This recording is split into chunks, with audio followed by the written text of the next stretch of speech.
Hello and welcome back to Independent Arts Christmas Poetry Slot.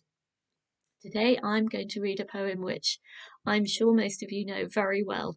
It was a difficult choice and I have plumped for a very well-known poem, but it's such a lovely poem. Most of you will know it as "'Twas the Night Before Christmas", but it's also titled "A Visit from St. Nicholas". So for anybody who going to wonder who St. Nicholas is. Many years ago, and sometimes now, Father Christmas was referred to as St. Nicholas. So that's who the poem is about. The poem was written by Clement Clarke Moore. He another American poet. This time chosen a poet born in the late 1700s. He was born in New York. Again, he was a professor, and he wrote the poem in the 1820s.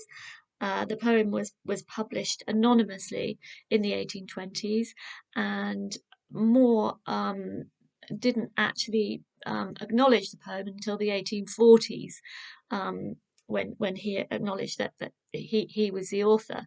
But after that, there was a great furore over who actually had authored the poem, and there's some conflict of thought over the authorship of this poem, that it may have been written by somebody called Henry Livingston, I believe, who was distantly related to Moore's wife. But whoever wrote the poem, it's full of humour, it's full of mirth, and lovely pictures. It paints lovely pictures of Father Christmas, St. Nicholas, landing on the roof with all the reindeer and tumbling down the chimney. So for anyone who doesn't know the poem, and for those who know the poem and love it, I hope you enjoy my reading.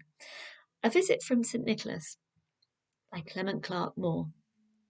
'Twas the night before Christmas, when all through the house not a creature was stirring, not even a mouse. The stockings were hung by the chimney with care, in hopes that St. Nicholas soon would be there.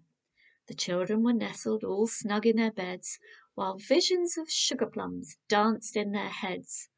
And mamma in her kerchief, and I in my cap, had just settled our brains for a long winter's nap, when out on the lawn there arose such a clatter. I sprang from my bed to see what was the matter. Away to the window I flew like a flash, tore open the shutters and threw up the sash. The moon on the breast of the new fallen snow gave a lustre of midday to objects below, when what to my wondering eyes did appear but a miniature sleigh and 8 tiny reindeer, with a little old driver, so lively and quick, I knew in a moment he must be St. Nick. More rapid than eagles his coursers they came, and he whistled and shouted and called them by name. Now Dasher, now Dancer, now Prancer and Vixen, on Comet, Cupid on, Donner and Blitzen, to the top of the porch, to the top of the wall, now dash away, dash away all. As leaves that before the wild hurricane fly, when they meet with an obstacle, mount to the sky, so up to the housetop the coursers they flew, with a sleigh full of toys, and St. Nicholas too.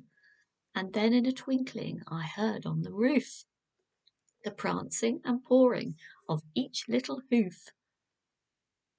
As I drew in my head and was turning around, down the chimney St. Nicholas came with a bound. He was dressed all in fur, from his head to his foot, and his clothes were all tarnished with ashes and soot. A bundle of toys he had flung on his back, and he looked like a pedlar just opening his pack.